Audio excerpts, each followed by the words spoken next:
오늘은 범사에 감사하라. 범사에 감사하라 하는 제목으로 우리 하나님 말씀 함께 나누도록 하겠습니다. 오늘 우리가 나눌 내용은 범사에 감사라는 구절인데, 범사라는 거 영어로 옮기면 그냥 말 그대로 all입니다. 그러니까 모든 것에 감사하라. 또 모든 상황에서 감사라는 것이고, 이것이 우리를 향한 하나님의 뜻이니라 이렇게 명백하게 밝히고 있습니다. 보통 사람이 감사할 때는 감사할 일이 있을 때 감사를 합니다. 그래서 우리에게 주신 것들, 또 생긴 것들, 어떤 사건들, 이런 것들에 대해서 감사하기 마련인데, 바울은 어떤 일이 생겼을 때나 어떤 환경이나 조건 때문에 감사하지 말고 그냥 모든 일에 감사를 하라는 거예요. 그러니까 감사할 수 없는 상황에서도 감사를 해라. 그냥 모든 일에 감사하라, 이렇게 도전을 하는 겁니다.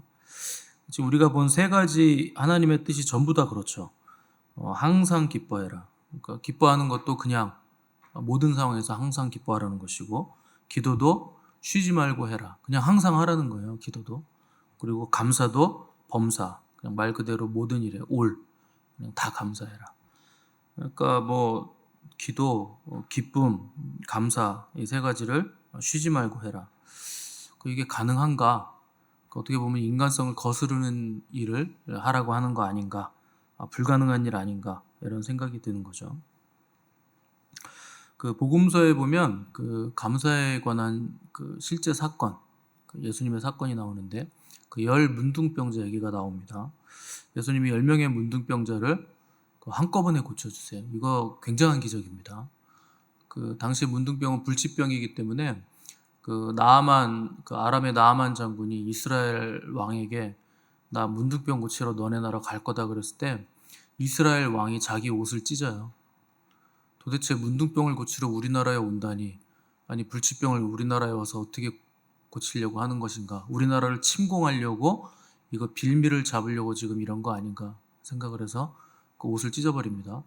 그만큼 당시 문둥병은 고칠 수 없는 병이고 하나님의 저주를 받아서 생긴 병이다, 이런 개념을 가지고 있었는데, 예수님 시대도 마찬가지입니다. 근데 10명의 문둥병자를 한꺼번에 고치셨다는 거 대단한 기적을 예수님께서 베풀어 주신 거죠. 근데 10명을 고쳤는데 그 중에 예수님께 찾아와서 감사를 표현한 사람은 한 사람밖에 없었습니다. 그것도 유대인도 아니고 사마리아인, 그 유대인들이 당시 개보다 못한 존재로 여겼던, 이방인보다 못한 존재로 여겼던 사마리아인만 감사를 했다는 거죠. 9명은 어디 갔을까요? 알 수 없죠. 이게 낫긴 나았는데 잠깐 나은 건지 다시 재발하는 건 아닌지 의심을 했을 수도 있고, 또 율법의 규례에 따라서 문둥병이 나으면 제사장에게 보여주게 돼 있습니다. 그래서 제사장이 나았다라고 이제 확진이 아닌데 뭐예요? 아무튼 나았다고 인준만 해주면 이제 그 격리 상태에서 다시 예물을 드리고 이제 돌아올 수 있게 되는 거죠. 그래서 제사장한테 뛰어간 사람도 있을 것이고, 너무 오래 격리되어 있는 바람에 그동안 못 본 가족들이 그리워서 가족에게 먼저 뛰어간 사람도 있을 수 있겠죠. 또 예수님이 바로 고쳐준 게 아니고 가다 보면 낫는다 그렇기 때문에 우연히 낫다고 생각한 사람도 있을 수 있을 겁니다. 진짜 가다 보니까 나았으니까. 어쨌거나 저쨌거나 9명은 다 어디로 갔고, 사마리아 사람, 유대인의 그 원수들인 사마리아 사람만 예수님께 감사하기 위해 다시 돌아왔다는 거예요. 예수님이 물어봅니다. 야, 내가 10명을 다 고쳐줬는데 나머지 9명은 어디 갔냐? 물어보세요. 그러고 나서 예수님이 그 사마리아 사람한테 뭐라 그러냐면, 가라, 너의 믿음이 너를 구원했다. 여러분, 감사는 믿음입니다. 이거는요, 해도 되고 안 해도 되는 게 아니에요. 하나님의 뜻이에요. 감사 자체가 믿음이에요. 그러니까 그 믿음, 감사가 믿음이라고 하시고 그 믿음이 너를 구원했다는 거예요. 놀라운 말씀을 하신 거죠. 육체의 질병만 받은 거예요, 나머지 9사람은. 근데 사마리아 사람은 육체의 질병을 받았을 뿐만 아니라 예수님께 돌아와서 감사를 표현하는 바람에 영혼의 구원까지 얻게 됐다는 거예요. 감사한다고 무슨 구원을 받습니까? 구원이 이렇게 쉽습니까? 이렇게 생각하시는 분들이 있는데, 누구에게 감사하느냐가 중요한 겁니다. 이 사마리아 사람이 감사한 대상은 예수님이에요. 그러니까 이 감사가 그냥 감사가 아니었다는 거예요. 예수님이 나를 구원하신 구세주시다. 그분에게 절하며 경배하며 예배하며 하나님께 드릴 수 있는 경배, 극진한 경배와 감사를 주님께 드렸다는 거예요. 예수님을 신적인 존재로 인정하고 알았다는 거죠. 그래서 그런 감사가 이 사마리아 사람의 영혼을 구원하는 엄청난 결과를 가져오게 만들었다 하는 거죠. 이제 감사가 구원을 주니까 오늘부터 그럼 열심히 감사해보자. 또 이렇게 다짐하셔가지고 감사하시는 분들이 있을 수도 있는데, 그럼 한번 하루가 지나고 저녁마다 내가 오늘 감사한 일을 한번 적어보세요. 별로 없을 겁니다. A4 한 장 채우기 쉽지 않을걸요. 처음에 여러분 감사 한번 써보세요. A4 한 장 채우기 쉽지 않아요. 반 페이지도 적기 쉽지 않습니다. 물론 글씨를 엄청나게 크게 쓰면 10페이지 정도 쓸 수 있겠지만 한 장에 한 글자 쓰면 뭐 100페이지도 쓸 수 있겠죠. 정상적인 글씨로 써가지고 한번 적어보세요. 처음 며칠은 가득 채울 수 있을지도 모릅니다. 처음 며칠은 그래요. 근데 시간이 갈수록 어떤 일이 생기느냐, 감사할 재료가 점점 떨어져요. 그래서 이제 뭘 어떻게 해야 되느냐, 이제 조금 더 디테일하게 들어가야 됩니다. 처음에는 오늘 하루 밥 3끼를 다 먹을 수 있어서 감사합니다. 이렇게 적었던 걸 쓸 게 없으면 오늘 아침에 쌀밥을 먹어서 감사합니다로 가야 돼요. 3끼가 아니고 이제 아침에 뭐 먹었고, 점심에 뭐 먹었고, 저녁에 뭐 먹었고, 그리고 소화가 잘 됐고, 화장실을 잘 갔고, 뭐 이런 것까지 이제 다 써야 되는 거죠. 그러다 오늘은 보기 드물게 고기 반찬이 나와서 감사합니다. 뭐 이런 거 쓸 수도 있겠죠. 점점 더 디테일하게 써야 됩니다. 감사를 인수분해해야 되는 거예요. 계속 분해해야 돼요. 그래야 쓸 수 있어요. 처음에는 건강해서 감사합니다 했는데 머리가 안 아파서 감사합니다. 어제 살짝 두통이 있었는데 오늘은 나아서 감사합니다. 허리가 편해서 감사합니다. 발꼬락이 편해서 감사합니다. 계속 분해해야 됩니다. 이제 그러다가 나중에 어떻게 되느냐, 안 좋은 일이 생기지 않아서 감사합니다까지 가야 돼요. 생기지도 않은 일을 이제 감사하는 상황으로 가야 됩니다. 뭐 그것도 감사긴 감사죠. 평소 같으면 저 내 앞으로 끼어드는 운전자 저놈을 내가 욕을 했을 건데 오늘은 욕이 안 나오고 방언이 터져 나와가지고 욕을 안 하게 돼서 감사합니다. 뭐 이런 걸 감사로 쓸 수도 있죠. 어제는 내 자식이 말을 안 들어서 접해주려고 그랬는데 오늘은 시원하게 접해줄 생각이 안 들어서 감사합니다. 이런 거 될 수도 있고. 그러니까 그게 뭐냐면 감사의 제목을 창조하는 수준으로 계속 가는 거예요. 내가 막 만들어내는 거예요. 여러분 그렇게 억지로 짜내가지고 감사가 되겠습니까? 며칠이나 할 수 있을 것 같으세요? 그렇게 감사하면. 근데 찬송가 보면 하늘을 두루마리 삼고 바다를 먹물 삼아도 한없는 하나님의 사랑을 다 기록 못한다고 돼 있어요. 근데 우리는 전혀 기록할 게 없습니다. 아무리 생각해도 기록할 게 없어요. 희한하죠. 성경이 잘못됐든지 우리가 잘못됐든지 둘 중에 하나입니다. 그 성경에서 그 감사라는 단어가 처음 나오는 거 제가 한번 말씀드린 적이 있는데 어디에서 제일 처음 나올까요? 감사가. 그 어플 같은 거 있으신 분들은 검색을 해서 감사를 딱 쳐보세요. 그 성경 전체의 역사 시간보다 창세기 하나의 역사 시간이 더 길거든요. 창세기가 역사적으로 시간이 가장 깁니다. 그럼 감사라는 단어가 창세기에 나와야 될 것 같잖아요. 적어도 출애굽기 정도에서 나와야 될 것 같잖아요. 네, 아니에요. 감사는 레위기에서 가장 먼저 나와요. 놀랍게도 레위기에서 나오는 감사도 사람이 하나님께 감사한다고 얘기하는 게 아닙니다. 하나님이 얘기하신 거예요. 너희들이, 레위기는 율법이잖아요. 제사 드리는 방법인데 너희들이 하나님께 제사를 드릴 때는 감사함으로 드려라 이렇게 돼 있어요. 그러니까 감사를 사람이 먼저 하나님께 한 적이 없어요. 가장 먼저 나온 감사는 하나님이 감사하라고 말씀해 주신 거예요. 감사로 하나님께 드리라. 그러니까 무슨 뜻입니까? 감사는요, 사람이 혼자서 자발적으로 할 수 있는 게 아니라는 뜻입니다. 그러니까 하나님이 말씀해 주시는 거예요. 하나님이 이렇게 감사해라고 허락을 해 주실 때 그때만 감사할 수 있는 거예요. 율법으로 지정해 주신 거예요. 이럴 때 감사를 드려라. 마음대로 감사할 수 없다는 거예요. 그리고 나서 인간이 자발적으로 처음으로 감사한 사람이 누구냐? 그게 다윗입니다. 그러니까 다윗 때에 가서야 이제 사람이 하나님께 자발적인 감사를 드린 거예요. 근데 그 감사의 내용이 뭐냐? 사무엘하 22장 50절 보시면 이러므로 여호와여 내가 모든 민족 중에서 주께 감사하며 주의 이름을 찬양하리이다. 이게 인간이 처음으로 하나님께 감사한 감사의 내용이에요. 뭘 감사하는 것인가 하면 뭘 많이 받아서거나 뭐 전쟁에서 승리해서거나 자기가 높아져서거나 그런 게 아닙니다. 다윗의 감사는 모든 민족 중에서 우리를 하나님의 백성으로 삼아주신 것에 대한 감사예요. 모든 민족 중에 이스라엘 백성 되게 하신 것에 대한 그 특권을 받은 민족이기 때문에 감사한다는 거예요. 그래서 구약 성경에서 감사를 표현한 사람이 두 사람 있는데 첫 번째가 다윗이고 두 번째가 다니엘입니다. 두 사람밖에 없어요. 그리고 나서 신구약 중간기 넘어가고 복음서에 가서야 드디어 하나님께 감사하는 사람이 등장하는데 그분은 예수님이에요. 그러니까 사람들은요 지독히도 감사를 안 합니다. 구약 성경, 신구약 중간기 또 신약까지 오는 내내 감사한 사람은 두 사람밖에 없었고 신약에 와서도 예수님이 처음으로 하나님께 감사한 거예요. 그리고 나서 등장한 사람이 누구냐? 감사한 사람이 그 사마리아인 문둥병자예요. 이 사람이 네 번째 사람이에요. 그리고 이제 쭉 가다가 사도행전에 가서야 이제 그 사람들이 적극적으로 하나님께 감사를 표현하기 시작하죠. 그러니까 이런 성경의 감사의 내용들을 보면 감사가 아무나 할 수 있는 게 아니라는 거 금방 알 수 있습니다. 쉽게 할 수 있는 게 아니에요. 이거는요 허락된 사람들만 할 수 있는 굉장한 특권입니다. 그러니까 감사는 특권이에요. 누구나 할 수 있는 게 아니에요. 그래서 사람들이 감사를 잘 못하는 겁니다. 그래서 환경이나 조건 때문에 감사하는 게 아니고 감사할 수 있는 특권을 가진 사람들만 감사할 수 있게 되는 거죠.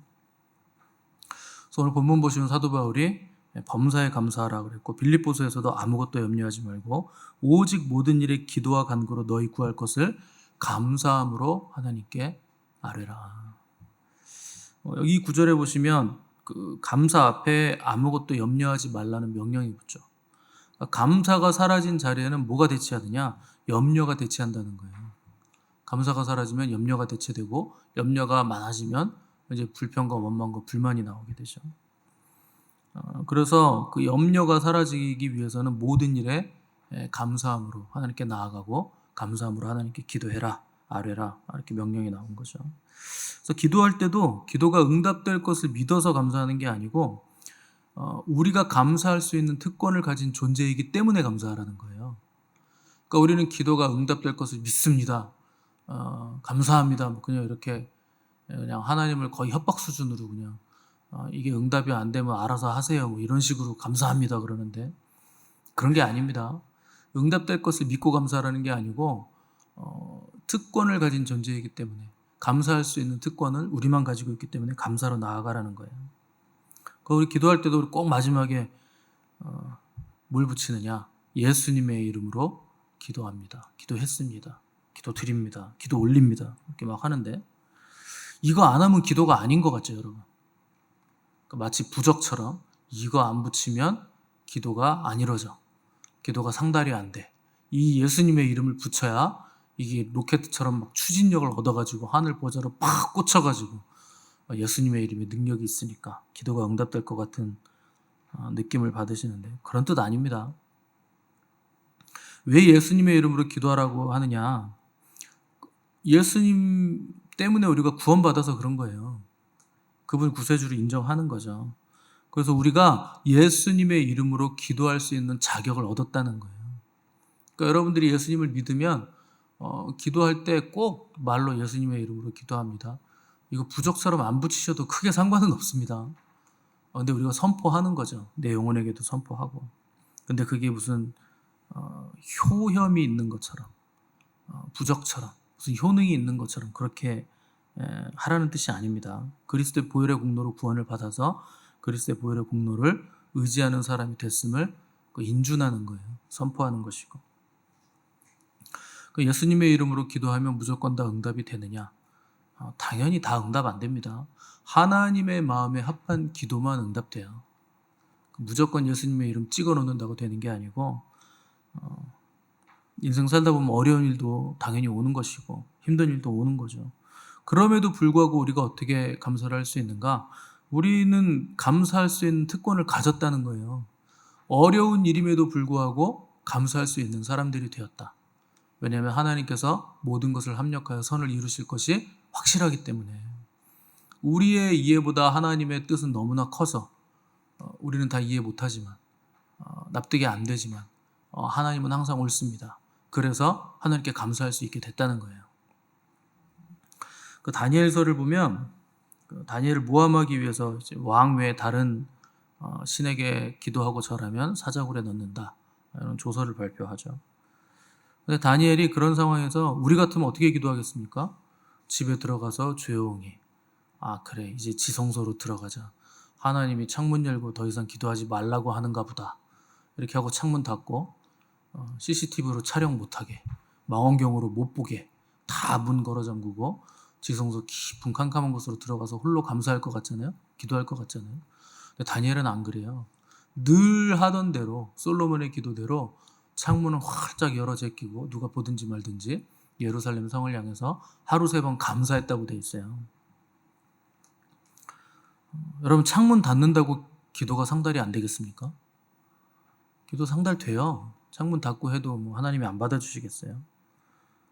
얼마든지 숨어서 할 수 있고, 창문 닫고 할 수 있고, 지하 3층까지 파고 들어가서 비밀 장소에서 기도할 수 있겠죠.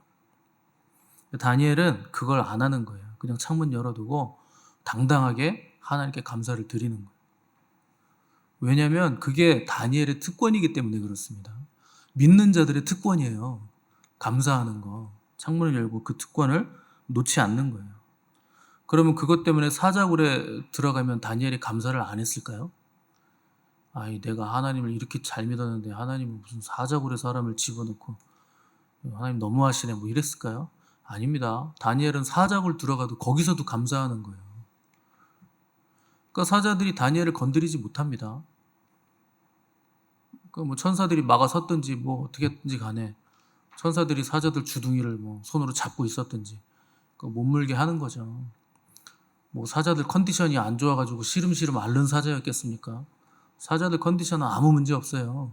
다니엘 모함했던 사람들 그 똑같은 사자굴에 던졌을 때 땅에 닿기도 전에 사자들이 핥혔다 그랬어요. 물어 뜯었다 그랬어요. 그러니까 사자들 컨디션에 문제 없는 거예요. 다니엘의 믿음, 그 다니엘의 거룩함, 다니엘의 그 감사가 이제 사자들을 꼼짝 못하게 만든 거죠. 그러니까 다니엘은 집에서도 감사하고, 그 바벨론 궁에서도, 페르시아 궁에서도 감사하고, 사자굴에서도 감사하고, 다니엘의 친구들은 풀무불 가운데서도 감사하니까 그 세 개의 제국이 지나가는 동안 다니엘과 세 친구들은 죽지 않고 거기서 존귀한 자들로 높임을 받게 되는 거죠. 그래서 진정한 감사는 언제 하느냐? 범사에 하는 겁니다. 뭐가 잘 되면 감사한데 안 되면 노감사, 원망 이렇게 나오면 그건 신앙이 아닌 거죠. 진정한 감사는 사자굴에서도 그냥 하는 겁니다. 여러분, 사자굴에 들어갔다고 감사 안 하면 뭐 어떻게 할 건데요? 사자랑 싸울 거예요? 어차피 죽을 거. 감사하고 죽으면 복되잖아요. 그냥 감사하시는 거예요. 나 때문에 저 사자가 오늘 배부르겠네요. 주님 감사합니다. 그러는 거죠 뭐. 아니면 더 믿음 좋으면 하나님이 나를 구원하심에 감사합니다 할 수도 있는 거고. 풀무불에서도 그냥 감사하는 겁니다. 어차피 뜨거운데 뭐 어떡할 거예요. 감사하는 게 낫지. 그 주님은 두려워하지 말라, 놀라지 말라, 내가 너와 함께한다. 네가 물 가운데로 지날지라도 불 가운데로 지날지라도 너와 함께한다. 근데 우리는 자꾸 착각을 하는 겁니다. 이런 말씀을 들으면 오케이, 좋았어. 물 가운데 들어갈 일도 없고 불 가운데 들어갈 일도 없는 거야 생각하는데 아닙니다. 네가 물 가운데로 지날지라도 들어간다는 거예요. 물속에 불 가운데로 지날지라도 불도 들어간다는 거예요. 언제 안 들어간다 그랬습니까? 거기 들어가 지날지라도 함께 한다 그랬지 면제해 준다고 하신 적이 없어요. 성경 어디를 봐도. 너는 자꾸 이거 면제 안 해주면 감사가 안 나오는 거죠. 거기 들어갔을 때 감사하면 주님이 함께 하시겠다는 거예요. 그러니까 면제가 아닙니다. 들어갈 일이 있는 거예요. 그래서 부족해도 연약해도 상황이 전혀 내 예상과 다르게 흘러가도 그때도 감사하라는 거예요. 우리가 잠비아 갔다 한국 오려고 비행기 탔는데 비행기 문이 안 닫혀가지고 1시간 반을 연착을 했어요. 문이 안 닫히면 다른 비행기가 와야 되잖아요. 그런 게 어디 있습니까? 고쳐 타는 거지. 그래서 1시간 반 내렸다가 다시 기다렸다가 또 타라 그래가지고 또 탔어요. 그래서 또 안 닫혀요. 그래서 또 내려야 되나 이러고 있는데 하나 둘 셋 하더니 승무원들이 확 닫아가지고 닫혔어요. 박수갈채가 터졌습니다. 야, 드디어 닫혔다. 근데 여러분, 그게 감사할 일입니까? 박수 칠 일이에요? 가다가 열리면 어떡할 거예요? 하늘에서. 그럼 다 쏠려 나가는 거예요, 하늘에서. 근데 그 비행기 타고 갔다니까요. 1시간 반이 연착됐는데 그 비행기 타고 가서 3시간 뒤에 이제 이디오피아로 아디스아바바로 가는 비행기를 타야 돼요. 근데 1시간 반이 연착됐죠. 근데 공항 바깥으로 짐 찾아서 나갔다가 다시 들어가가지고 티켓팅하고 다시 들어가야 돼요. 1시간 반 남은 거, 굉장히 적게 남은 겁니다. 보통 2시간 남아야 보딩할 수 있는데 1시간 반밖에 안 남은 거예요. 그래서 가자마자 열심히 달렸는데 타긴 탔습니다. 5분 남겨놓고 뛰어서 들어갔던가. 제가 마지막으로 들어갔는데. 그런 상황에서 감사할 수 있는가? 이유를 알면 감사할 수 있어요. 근데 우리는 이유를 모르죠. 우리 기도했더니 하나님 뭐라 그러십니까? 너희들의 안전을 위함이다 그러잖아요. 그거 그냥 닫혀서 갔으면 중간에 열렸을 겁니다. 근데 잘 고쳐서 간 거예요. 그러니까 하나님 우리 안전하게 한국까지 돌아올 수 있게 1시간 반 연착되는 거 굉장히 마음 졸이는 일이죠. 다음 비행기 못 탈 것 같은데 이런 생각이 들죠. 결국은 다 탑니다. 하나님은 늦지 않으세요. 늦지 않게 오시고 늦지 않게 우리를 인도하시고. 뭐 1분 남겨놓고 들어가든 5분 남겨놓고 들어가든 15분 남겨놓고 들어가든 들어가 앉기만 하면 되는 거 아니에요. 결국은 이제 마지막에 들어가 앉았는데. 그러니까 우리는 다 모릅니다. 하나님은 다 계획이 있으시고 그분은 늦지 않으세요. 그래서 하나님을 의지하고 합력하여 선을 이루시는 하나님을 늘 찬양하고 감사하면 뭐가 돼도 감사하고 안 돼도 감사하고 결국에 하나님이 다 아름답게 만들어 가시는 거죠. 그러니까 여러분들은 감사를 받는 게 좋으십니까? 감사를 하는 게 좋으십니까? 감사를 받는 자리에 있는 사람은 많이 베푼 사람일 겁니다. 그죠? 많이 주고 베풀고 섬기고 뭐 이런 자리에 있는 사람이 감사를 받겠죠. 근데 베풀고 나누어주는 바람에 많은 사람들로부터 감사의 인사를 받는다 해도 내가 하나님께 감사할 수 없다면 그 사람 마음에는 하나님 나라가 없는 거예요. 감사를 받는 자리에 있는 게 물론 의미가 없는 건 아니지만 우리는 감사를 받는 자리에 있는 것보다 감사를 드리는 자리에 있는 게 훨씬 더 복된 겁니다. 우리는 뭐가 많이 생기고 많이 받고 성공하고 높이 올라가서 내가 베풀 수 있는 자리에 있어서 감사를 많이 받으면 인생이 성공한 거라고 생각하지만 그렇지 않아요. 감사를 고백하는 자리가 오히려 인생이 성공하는 자리예요. 어떠한 상황에서도 환경은 좋지 않을 수 있습니다. 누가 봐도 너무 불우한 환경이다 이런 생각할 수 있겠지만 그런 자리에서도 감사를 고백하는 자리에 있을 때 그 사람 마음엔 하나님 나라가 있는 거예요. 그 사람이 복된 사람입니다. 여러분 감사의 자리를 빼앗기지 마시고 감사의 특권을 잃지 마시기 바랍니다. 범사에 감사한다는 것은 어떠한 상황 속에서도 모든 상황 속에서도 가장 좋은 걸 보는 거예요. 이게 범사의 감사예요. 가장 좋은 건 우리 주님이십니다. 어떠한 상황 속에서도 주님을 보는 사람, 그 사람이 범사에 감사할 수 있는 사람인 거예요. 그래서 감사를 받는 자리보다 감사를 드리는 자리가 복된 자리인 것을 기억하셔서 감사를 잃지 않는 감사의 사람들 되시기를 간절히 바랍니다. 기도하겠습니다.